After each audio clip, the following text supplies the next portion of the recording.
when we helping startups, and we usually help startups by inviting successful, high-profile entrepreneurs and investors to share the insights with our audience. We usually inspire with their stories. We also notice that startups have way more questions which they want to ask, which are much more specific. And this is the reason why we decided about a year ago to start a special session of talks where we invite high-profile investors and founders to talk one-on-one with upcoming founders and entrepreneurs and discuss the challenges they face. And last month, we had such session with 4 startups with an esteemed founder of not one, but 2 unicorns, Tom Blomfield. Tom co-founded GoCardless and also Monzo, and he's a wealth of wisdom. And it was such a nice and useful and insightful session that we wanted to bring these sessions to the public, because normally these sessions are private. And Tom kindly agreed, and this is why we are bringing you today for the first time this public session where Tom is going to be in an informal conversation, and the founder will be having a chat about the challenges. And this session is moderated by the Startup Grind co-director, Tim Elder. So without any further ado, please join me in enjoying this conversation in a very nice, cozy format. And I hope you will all learn those insights as we did.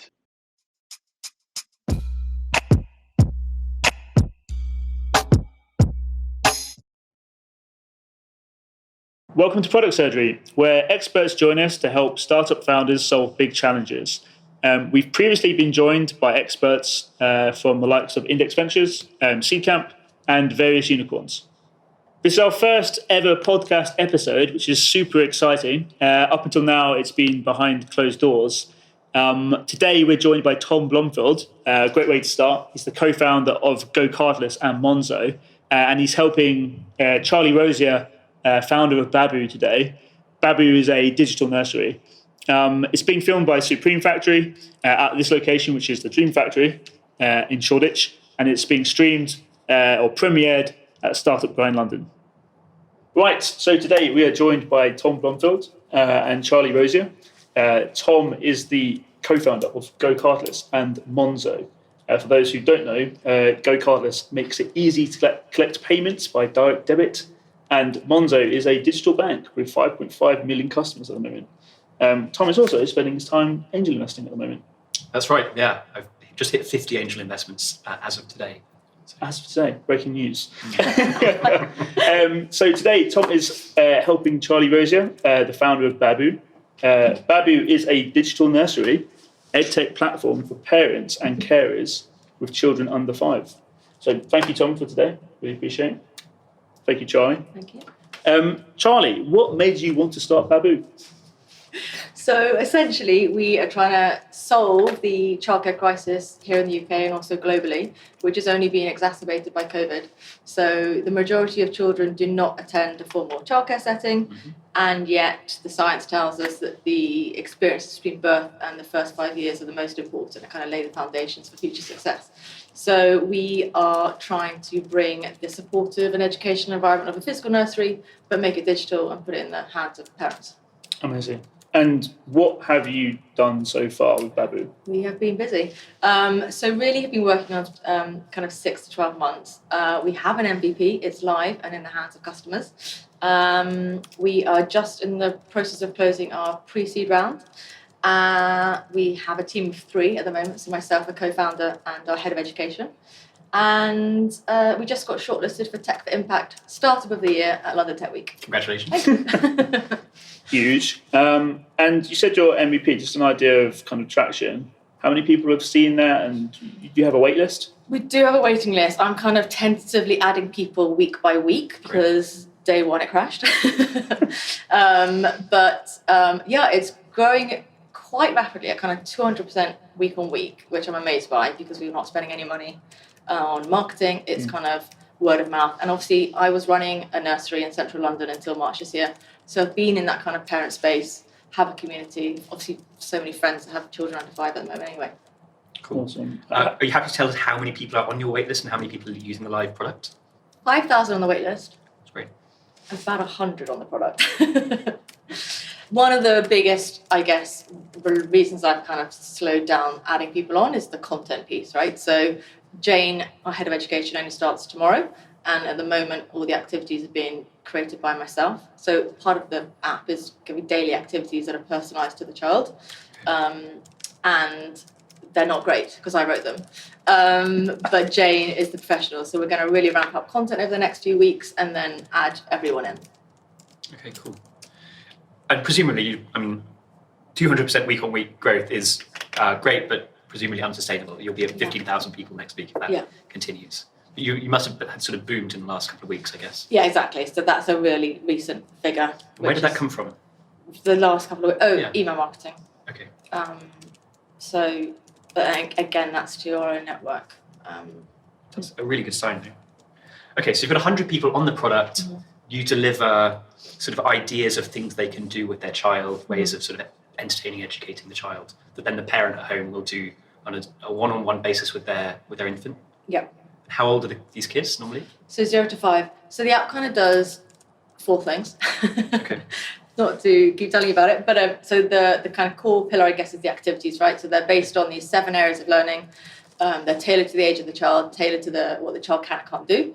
Okay. And then we allow the parent to create an observation. So this is what we do in a physical nursery. So we look and observe the child doing an activity and kind of write something up as opposed. So we have an element of machine learning there where the app replicates what a practitioner would do in a nursery. So we learn from the activity whether the child is progressing, and then we change, I guess, the content that's delivered accordingly.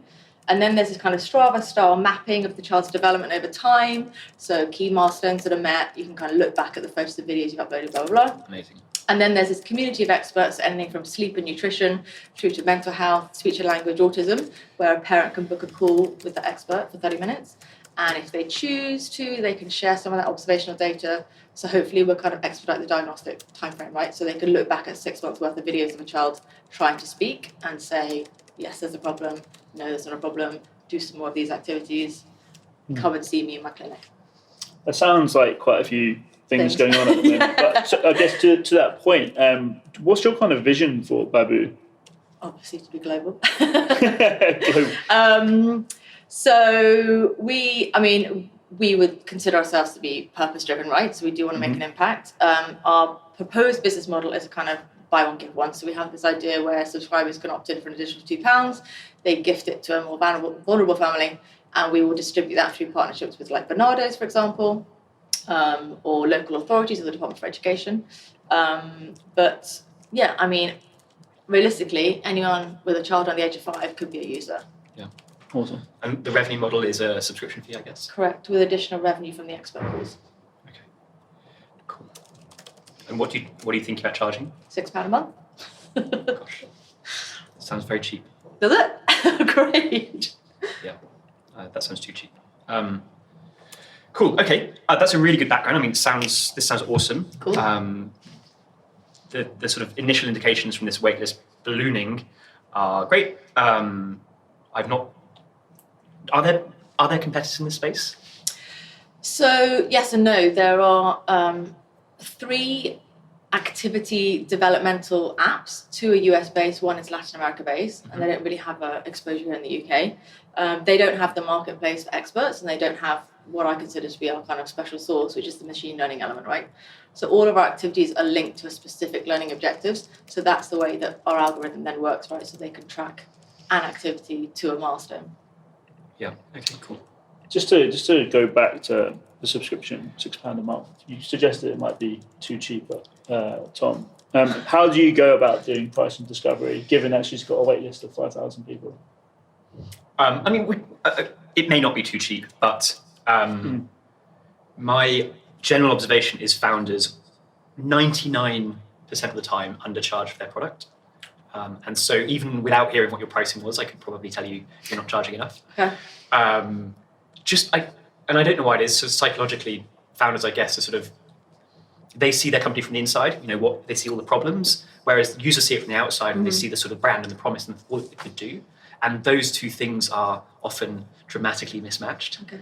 And I think parents, especially affluent parents, honestly, will spend a lot on making sure their child has the best development. And I have a lot of friends with kids between 0 and 4 right now, and it's he or she just started crawling or walking or talking or whatever, can say papa but not something else. Does he really know I'm papa, or is it just like the easiest blah blah blah, right? And so I think the amount of money that goes into their kid, I think something that gives them reassurance and confidence that their kid is progressing well and is sort of developmentally on track. Yeah. It's almost peace of mind that you're selling. Yeah. Actually. Yeah. So long round the answer. I mean, the data says that parents in the UK spend like £2,600 a year entertaining their children, right? So that's trips to the zoo, soft play, whatever. So yeah, I think that parents are willing to spend on their children, but actually that £6 figure came from our focus groups. But again, it comes back to that like impact. Like I do really want this to be for all, so it's not pricing out too many people. But I guess we'd have to test it, right? Yeah, I would test it. I would just basically ignore focus groups. Oh, okay, great. As a general rule. Yeah. I just think people will tell you what you want to hear. Fine. And I think the best way to do it is just try and charge real people money. Yeah. And split test it. Right. But start charging them as much as you think you could possibly get away with to start with, and then come backwards. I think start charging them for like the fair value you deliver, which might not be extracting every single penny you can, but like counterintuitively, sometimes people value your product more if you charge them more for it. Yeah, which is why I don't want to have a free version of the app. Totally. And so I love the kind of buy one, give one model, which like will sort of increase your inclusion. Other ways of doing it is like, premium tiers as well. Yeah. Maybe we're getting ahead of ourselves. Yeah. I'd love to know what your biggest problem is right now. If it is pricing, we can dive into that. Yeah. But over to you. What's keeping you up at night? Well, other than my daughter, I guess, the pricing is one part, but I guess it's more about all the assumptions you make in your financial model, right? Which we've just gone through this pre-seed round and getting, drilled on them. So it's customer acquisition cost, lifetime value, churn rate, growth rates. You mentioned it not being sustainable. Like I've modeled it at 25% month on month, goes down to 5%, but they are kind of finger in the air, figures.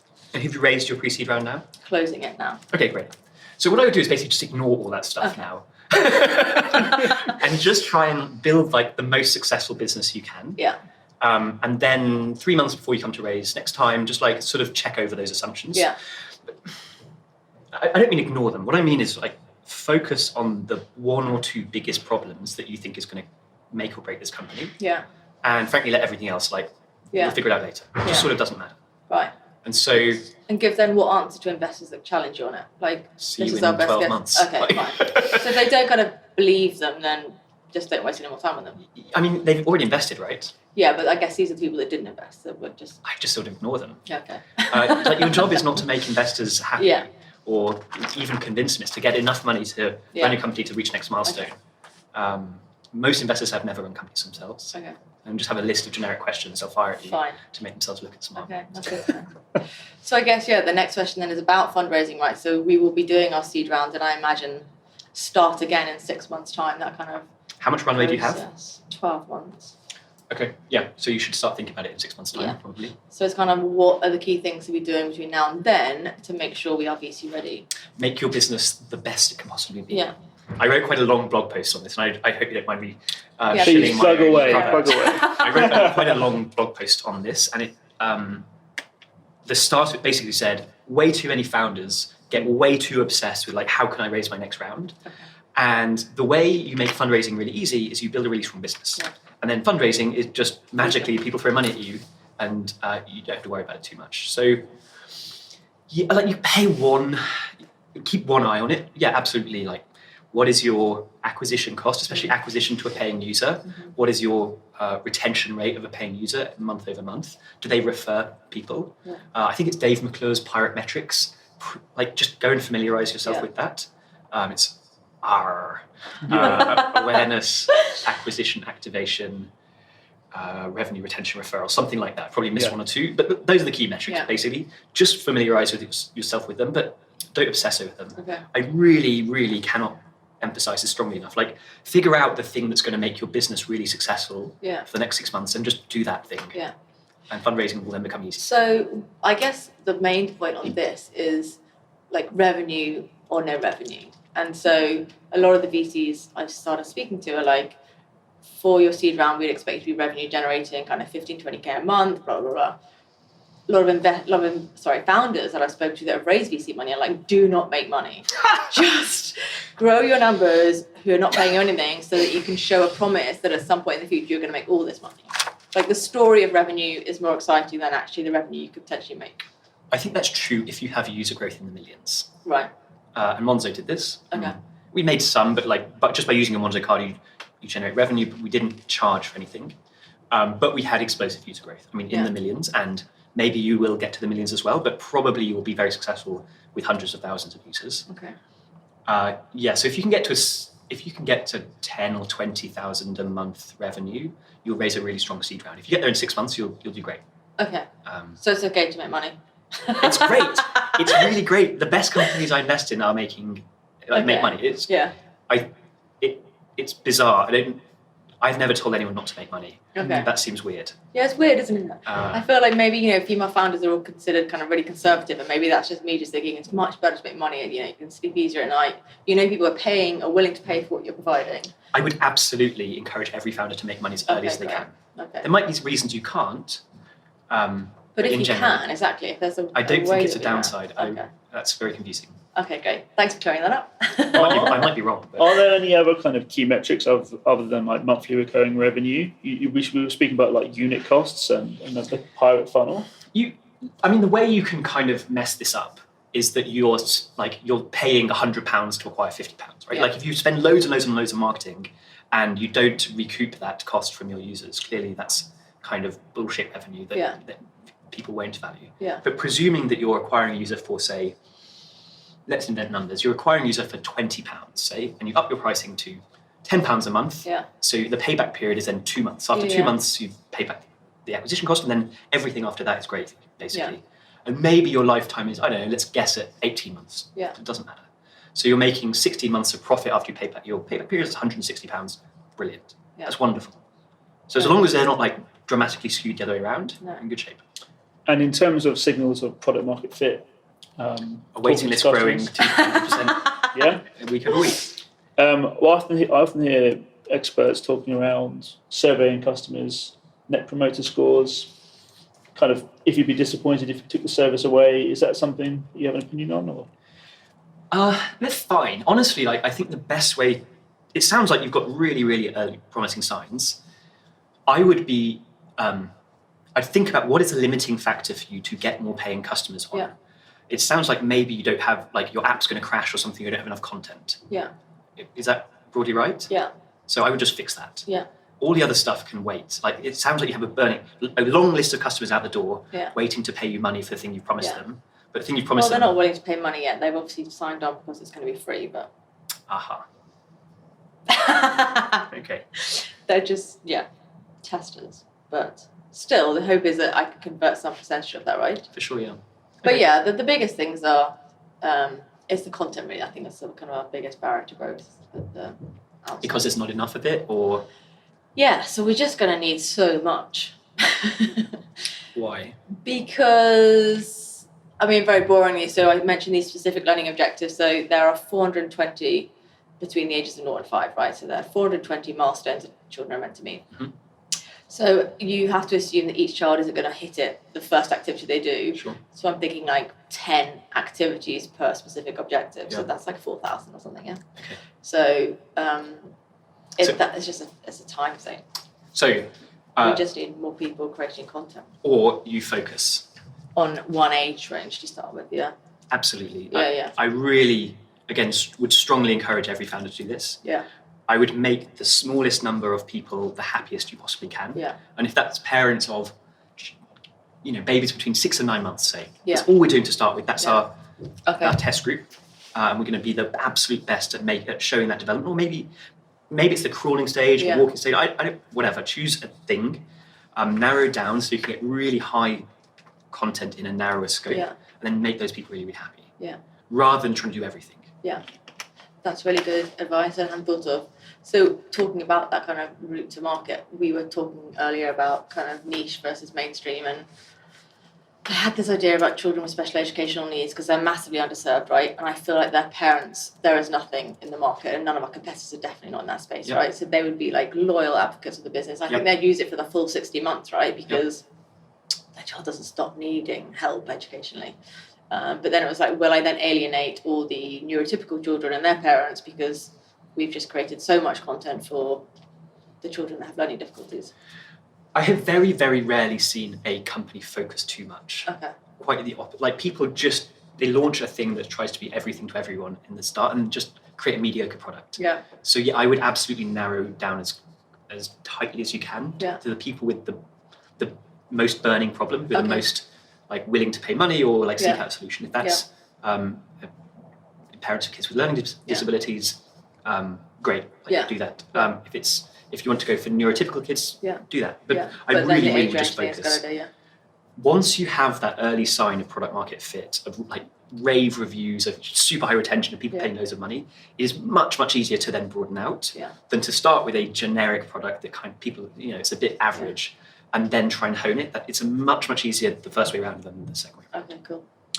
Would that sync with fundraising as well? You get PMF in one small segment and raise with the narrative of... Absolutely, we just... Raise the narrative that you're just going to focus on this one for the next, or that you're then about to expand your offering. Absolutely, yeah. So we proved the concept with 6 month to 12-month-old neurotypical babies, and we're going to raise this round to then expand the content from 12 months to 24 months, and in the future, we'll do the full range, and we'll add kids with learning disabilities and whatever.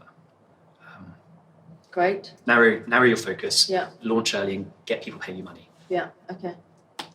Super useful advice, thank you. Awesome. I mean, we've got 10 minutes, so do you have another? So glad I prepared for this. Okay, so I guess this is more like a specific like Monzo question, right? So I hope I'm allowed to ask it. Yep. But like obviously we'll you were digitally transforming or challenging a physical bank, right? So like how did you earn customer loyalty, like credibility, trustworthiness, all of that stuff? Because essentially it's a similar thing that we're trying to do. Are we saying evangelists? Is that kind of the thought or the angle? People to go and... Yeah, I guess. But I mean, I guess it's like, your money and your child are two precious things, right? And like giving it or giving the care of it over to somebody that has no... I would hope child is about money for most people.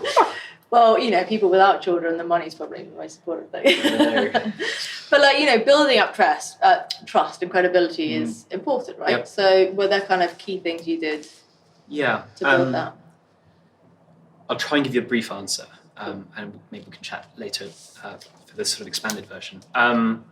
We were going up against competitors who had been around for 350 years mostly, and who sponsored like everything in all the sports games, and literally like the Premiership was sponsored by Barclays at one point, wasn't it? And so we knew we couldn't compete on that. We couldn't compete on massive branches and pillars and other stuff. So we had to find a way to stand out and differentiate ourselves. So basically what we did was we decided to be ultra transparent from day one. We explained to everyone who would listen what we were doing. We laid out our product development roadmap. We invited early customers to come and be sort of testers of the product. They had to come to our office, which is just around the corner from here, hear me give a presentation, take one of our prepaid. We launched really, really early before we were a bank. We were a prepaid card. Yeah. So users got one of these things, and we basically explained that it was buggy as hell and they could help us improve it. And we asked for their help. So we said, we're on this like mission to transform banking. It's going to take a long time and we want your help. And for certain, not the majority, but a certain group of early adopters, that's like catnip. They really, really want to have been there on day one. They want to sort of have the product for their friends. And so they promised that they'd see all our product roadmap, they'd be able to contribute to sort of ideas, and product development was huge for them. And we then reinforced it with things like crowdfunding. We did 3, 4, 5 rounds of crowdfunding. At one point, we got sued over our name, had to change our name from Mondo. So we went to our customers and said, look, it's embarrassing, I'm going to change the name. We love the M logo, so can you help us find a new name beginning with M? We got 14,000 suggestions. Amazing. So basically transparency and kind of community focus really helped build that early trust base. And then when anything went wrong, and we sometimes had sort of outages, we were ultra transparent about what went wrong and why, and what we were going to do to fix it. So we had a few outages due to an outsourced card processor, and we explained that. We went into quite a lot of technical detail, which most banks won't. They'll say we had a problem, so they get about it. And then we explained we were going to rebuild it in-house and how long it would take, and then we did it. So I think doing that kind of stuff over and over again builds trust. So, yeah. Thank you. How do you think you could take some of that into your business? I mean, I'm going to steal all of it.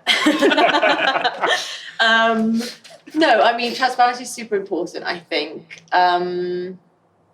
And the community thing. So it's something we also get asked a lot about. I think a lot of investors also love community stuff, right? Because it gives you growth for free. Yeah. Often. Yeah.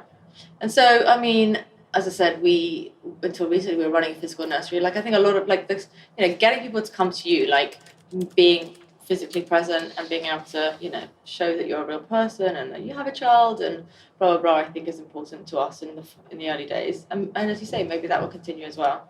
I think doing some sort of physical meetups or allowing parents to organise their own meetups in each area would be really, I think, very, very interesting. Yeah. Again, friends of mine who've had their own kids can sometimes be a lonely experience. Yeah. So finding other parents at the same age and then doing these activities together. Exactly, and then we get to showcase the activities and you get to bring people together. And I mean, loneliness is another massive thing. And then also part of our product roadmap is also the social interaction of children, right? Which is one of the other benefits of going to nursery, to be around other children their same age. So that's on the agenda further down the line, whether it's booking into classes or booking into a childminder or a nursery. One final question that I want to squeeze in around pricing.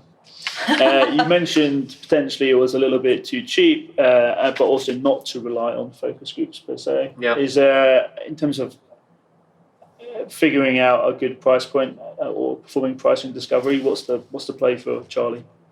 Oh gosh, I mean, split testing is the easiest way. You just put people into random groups and charge them different amounts, basically, and see what works. And if you're really worried about the fairness, and some people are, you just simply refund. Once you've picked your pricing, then you just refund anyone who's paid more than that and say, actually, we've reduced it. But I think you'd be surprised that people pay dramatically more than £6 a month for this, like more than 10 times more, I would guess. But I might be wrong. £60 a month. Yeah. This is your kids' development. Yeah. Isn't there anything more important? Is there anything more important? Of course not. But I think, that would be amazing, obviously. In time, maybe not straight away. Yeah. But yeah. But I don't feel you're paying a nanny £12 an hour. Well, that's a day. It's the same price, right? And paying nursery fees is like £2,000 a month. So, yeah. £6 feels way too cheap. But, okay. Well, that's good. Cool. I try and get to 1,000 users at whatever price. Yeah. Basically, I just keep letting up. Growing your paying user base seems like the absolute number one priority, and focusing in on a narrow range of ages to allow you to provide a better experience within that age range. Yeah. So let's just recap then this session because we're in the final minutes. Tom, you're talking about focusing, right? The importance of focus. You mentioned app crashes, so reliability. Yeah, and maybe again, if we had more time, I'd like to dig into that more, but put that to one side. Focus is the biggest thing you can do as a founder to make your business most successful. And the way you focus is you say no to almost everything. Yeah. Focus is not about choosing a thing; it's choosing all the things you're not going to do. Yeah. And that's going to help with the fundraise, the next fundraise. Yes, if you can prove that you found a small group of users who are evangelical and obsessive about your product, it is then way easier to raise money and expand that than the other way around. Yeah. And then you talked about kind of trust and transparency, even helping with growth. Yeah. I think you can really leverage community and help connect parents into small local groups to then use your product, and that will then expose it to other parents who get invited in, shown the product and become subscribers. Yeah. Amazing. Great. Cool. Well, Tom, thank you so much. Charlie, thank you so much. This is the first ever, podcast episode, so very exciting. We really like to measure impact of these sessions, so it'd be great to keep in touch, Charlie, if that's okay.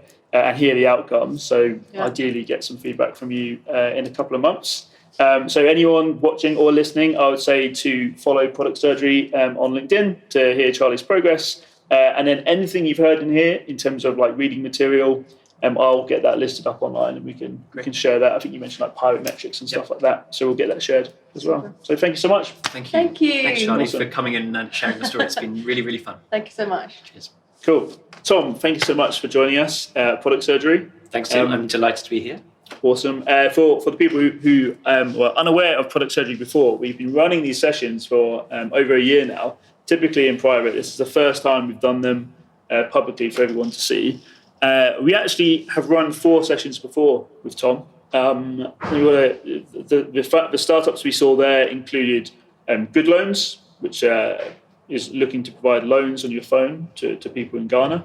Kaizen Languages, which has got some incredible technology, conversational AI-powered language tutors where you can learn a language, really exciting. Finlect, building credit scores in Middle East and North Africa, and ShopScribe, which are subscriptions to local shops. So shout out to those startups for joining Tom in those previous private sessions. Shout out to Dream Factory as well for hosting us in their lovely space today. Very comfortable. So if you're recording a podcast, you should join Dream Factory. There's a proper endorsement there. And then also shout out to my Product Surgery co-founder, Marion Gazdick. He really wanted to be here. He's currently launching GeForce with Founders Factory, which is focusing on sustainability. So if you're running sustainability startup, look that up. Great. So Tom, in this session, it'd be great to recap some of the themes that we saw with the other startups. Yeah. And whether, how common you think it is, your own experiences with these things, and hopefully provide some value to the audience. So I think one of the first things which stood out to me was the idea that, especially in B2B, but that B2B sales are easy when you have product market fit. It's certainly easier. I'm not sure they're ever easy, but if you are, there are a lot of founders sort of asking, do I have product market fit yet? And if you're asking that question, the sort of answer is almost always no. So the feeling, whether it's B2B or consumer, of product market fit, it's like the products, like the customers are queuing up outside your door almost literally. You cannot restock your shelves, again, metaphorically, before the customers are sort of grabbing your product off. And I remember a time at Monzo when it really felt like we had this, because on a Friday afternoon, we had to stop the whole company doing their work to get them packing the sort of hot roll prepaid cards into the envelopes. We were dispatching them from our office at the time, which is a terrible idea in retrospect. But we just had sort of 6,000 or 7,000 orders overnight or something, which was like a 25% growth in our user base in one day. And we had to stop the entire company, myself, the CFO, everyone, all our programmers, to just stuff these prepaid debit cards into envelopes to get them in the post. That's what product market fit feels like. And I have the converse story. My first company was Group A. It was pre-GoCardless. We got onto, it was basically a tool to help groups collect money. So university football team, rowing club, whatever. And then, unfortunately, there are a lot of these apps out there. We built this in 2010. We sort of bullied all our friends and sort of colleagues to use it. And, we got to about 200 users. They sort of used it, every month or so to collect money. And if they stopped using it, we'd hassle them and they'd start using it again. We'd be like, okay, yeah, as a sort of favor. And it was enough to get us to scrape onto Y Combinator back in 2011, I think. Although, looking back, I'm not sure we'd be accepted today, honestly. I think the bars were a lot higher. And we sort of were about a month into Y Combinator with Group A. And 200 users, and we went to see sort of Paul Graham, who was one of the partners there at the time, and sort of explain what we're doing, and like maybe we're not growing because we don't have enough features, or it's it's summer and the universities are out, or like we had about 6 or 7 reasons. He's just like, guys, just stop. Stop building features, stop writing code, just go and see if you can like grow 25% before I see you next. Just whatever it takes. No more functionality, no more features. Just like go and call people, go and try and sell the product. That's the whole team. Yeah, it's like so we stopped the all development. We were only 4 of us at the time in San Francisco, sleeping on mattresses. But we stopped writing code, and all our users and all our potential users were in the UK. So we had to get up at 4 a.m, San Francisco time, and then just cold call. Through Somewhat illegitimate means, I guess, we basically end up scraping the contact details of loads of treasurers of sports clubs off some website, and then just cold call them for like 2 weeks. All 4 of us just made cold call after cold call to these treasurers of these poor like cricket and football clubs in like rural Wales, saying, isn't it hassle, blah, blah, blah, blah, blah. And after 2 weeks, we got like 3 new customers. And we went back and we didn't, we went back to PG and was like, here's what happened. He just sort of looked at us and shrugged. It's like, so what are you going to do about it? What did you do about it? We pivoted the company really hard. Basically, just like, this is clearly not working. We had other batchmates like Code Academy who pivoted. They actually started out as a travel guide to San Francisco, I think. Wow. Which again, like, was a very like common idea. It wasn't working well. And pivoted halfway through the batch, built a Code Academy, still exists, was a interactive coding lesson in your browser. They launched it and got like 150,000 signups in their first weekend. And it's like, that is what product market fit looks like. So we kind of changed the idea. So we had businesses coming to us like estate agents and small business asking us to use the direct debit API that we'd sort of managed to negotiate with a big bank and build. And that became GoCardless. And 10 years later, it's $1 billion company. Amazing. But it was very painful. And so. Awesome. Well, I think one of the other themes we had, Tom, which is kind of related to what we spoke with Charlie about in terms of fundraising, first fundraise. We were talking with Charlie about the idea of like traction and meaningful numbers to kind of hit, to get a successful seed raise. But there are certainly other founders we've spoken to where there's kind of been an idea around how investors behave and storytelling and kind of launching or raising pre-launch. Yeah. I had a big debate about this on Twitter actually over the last few weeks. I wrote a long guide to fundraising. You can find it on my blog. Get that. Thank you very much. Get the plug in. And on it, I said basically it's almost impossible for a first-time founder to raise with just an idea and a pitch deck. The caveats are important. If you have done this before, if you're a second or third-time founder, you absolutely can go out and raise 5 million with just an idea, just on the back of an envelope, literally. If you're a first-time founder, it's extraordinarily difficult to do that, and some amount of evidence that like someone wants your product, but secondly that you can actually like execute, you can actually put together like the bare bones of an app or a website. Quite a low bar, but a lot of people just even if you gave them money, almost wouldn't know how to do that. And so getting some number of customers is just proof that you can get something done. So I've made 50 investments this year, I think, and 43 of those, and this is seed and pre-seed investments, 43 had customers. Another 5 of the 50 would launch within about 3 weeks following my investment, so they were just about ready. Only 2 did not have a product or customers, and they were both second-time founders who built very, very successful companies in the past. So the 5 that were pre-launch, yeah. What did they have a wait list? Did they have something about them that made you think they were investable? So one, for example, is Lottie, LOTTIE.org. It's a kind of a Zoopla or Rightmove for care homes, basically, for old age care homes. Nice. And the brothers who started just had a really good background. One had worked in care homes for 5 years. The other I guess he was a second-hand founder, actually. He built and sold his marketing agency. Yeah. And so that was sort of gave him some credibility, I guess. So some kind of some accomplishment in the past is usually necessary. So if you aren't a second-time founder with a significant exit and you haven't got really deep domain expertise, you really need to kind of get some type of traction and signal that this thing's working before. Yeah, and that's why it's so useful to be able to write code or have a technical co-founder, because you can very cheaply get a prototype up and running, do it in your evenings and weekends, and try and get just some numbers, a few dozen people using it.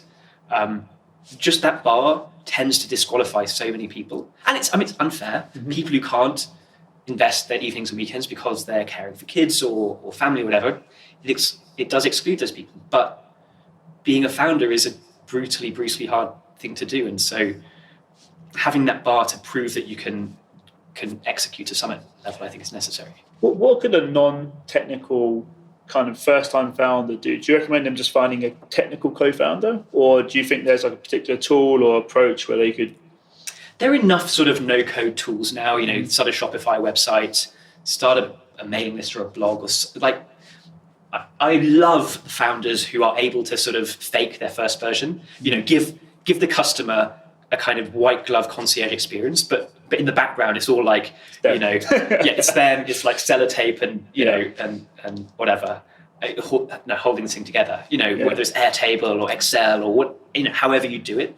I think that's totally fine for first version. That could look like a simple sign-up page, and then you go and do that concierge service, and that is a service. Absolutely, and that's something you can do without knowing like how to code or whatever. And I'd say almost every business has some way of delivering that kind of MVP in a non-technical or limited way. The MVP for Monzo was a prepaid card. We partnered with another bank. We partnered with the card processor. We got these things out within a few months. It would have taken us 3 years to launch a bank, more or less. And so we were able to get this sort of prototype out much, much earlier. So if you can do it with a bank, I think you can probably do it with others. And that looks like getting to market really quickly, actually delivering value. Yeah, and like figuring out if anyone wants what you're building. Like, do customers care at all? Yeah. Because normally, founders have too broad a vision. Like they want their thing to be all singing, all dancing. And normally customers only care about one small part of it.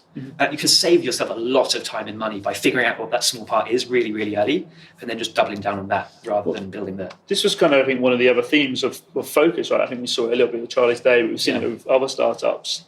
It sounds like you're saying, if you focus in the right way, you can prove out your assumptions very quickly, get to market quickly, and kind of go from there. Totally, yeah. And you're saying the vision, when you said the vision's too broad, it's important to have a big vision, right? What's the difference between a big vision and a broad vision? I think they're both really, really important, but you need to realise the timescale is like 10 or 20 years.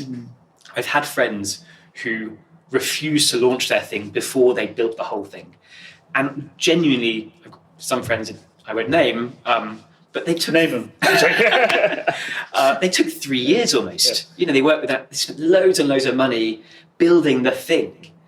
Took 3 years to launch, and I'm not sure a single customer actually ever successfully used this thing because it was so big and bloated and didn't really solve a problem by the end. It was really sad. Whereas if they'd launched early with a small bit or 3 small bits, I think they'd have learned a lot faster. But even if it worked, would they even truly know what was working? Yeah, I don't know. Question.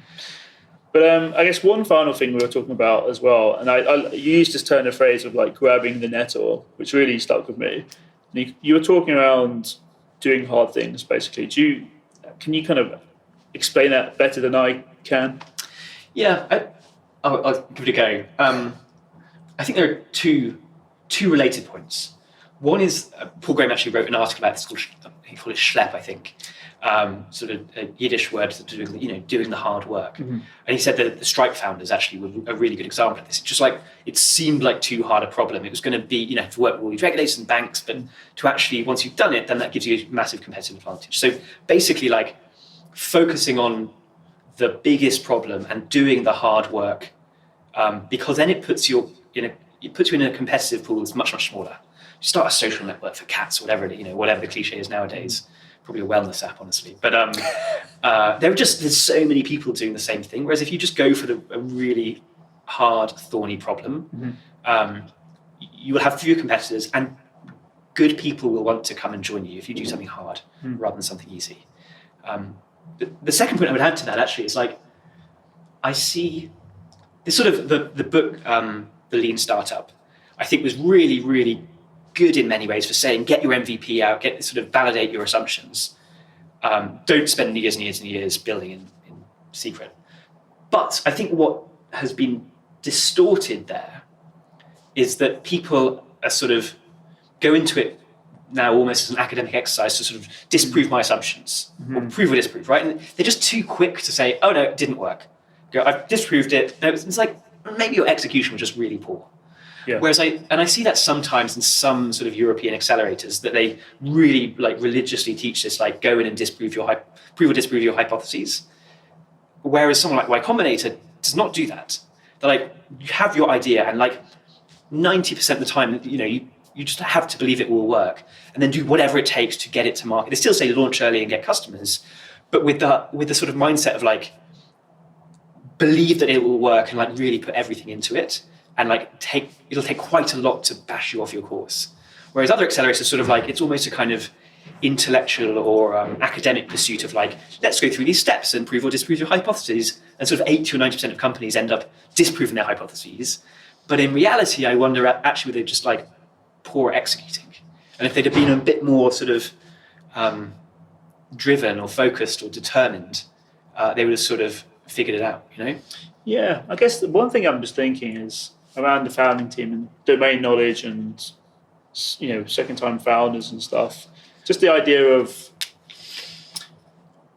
you know, you want to learn and validate stuff, right? I guess it's a balance. It feels like you're saying, I guess you also don't want to see someone never giving up on something that fundamentally is not working. Yeah, wasting their life. So is there like a tipping point there, or some type of? I don't have a good rule for it, but you're right. There's some point at which it's not working, and you just have to give up. But often for founders in European accelerators, that point for me is like probably another 6 months down the line. Yeah. But yes, probably. I don't know if you've been at it. The Airbnb guys, I think, were going at it 2.5 years before it before it clicked, and I don't know. Probably you need to persevere for slightly longer than the average founder does. I feel another blog post coming. So when it comes, probably 3 or 4 blog posts out of this. Yeah, let us know. We'll definitely share it. I've just on that point of like solving problems. We also spoke about, you know, first order, second order, third order problems. Yeah, which I found really interesting. Which I want, and you kind of talked about developed markets versus emerging markets, and kind of the appetite for these orders. Can you kind of touch on that? Yeah. So maybe give an example of what a first, second, third order is, just I guess so people understand. Yeah. So for example, like I think fintech in Europe has been through enough evolutions that there are apps that can live on top of your bank accounts, around your bank accounts. They can connect via open banking to aggregate your 7 different accounts, give you a single view. They can improve your credit score. They can do sort of whatever it is. And there are lots of these startups cropping up, and many will be very good businesses. But they rely on having sort of banks and lenders in the first place. And you then go to other markets, and I've spent a bunch of time investing in early stage fintechs now in Africa. You go to somewhere like Egypt or Ghana or wherever, and actually most of the population doesn't have a bank account. And so in saying we're launching something that lets you link your 3 or 4 bank accounts together, it sort of presupposes the necessary condition, which is you have a bank account. And so in those markets, it's much easier. Perhaps not easier. It's much more relevant today to go and solve like the first order problem, which is like I cannot get a bank account, rather than the second or third order problem, which is like I've now got so many that I need to link them all together. Whereas in a developed market like the UK, US, or European markets, many parts of Asia now as well. Yeah. But so you can kind of go back to the building blocks in more developing markets. I think there's real opportunity in places like a lot of parts of Africa. I think Indonesia, the Philippines, Vietnam. A lot of the things that were that happened sort of 5 or 6 or 7 years ago here, like neobanks, for example. I'd be looking for a neobank basically in every geography in the world. Nubank has done an amazing job in Brazil and Mexico, but I'd be looking for the neobank of Indonesia, of Vietnam, or wherever. Do you think you can kind of predict when a neobank is going to emerge in the market? Is that I think all of them will. There are so many popping up now that I think in the next 3 years there will be a neobank from basically every market in the world. Amazing. Cool. Well, Tom, thank you so much. That's amazing insights and really useful to everyone. One final question, Tom, is why should startups apply to product surgery?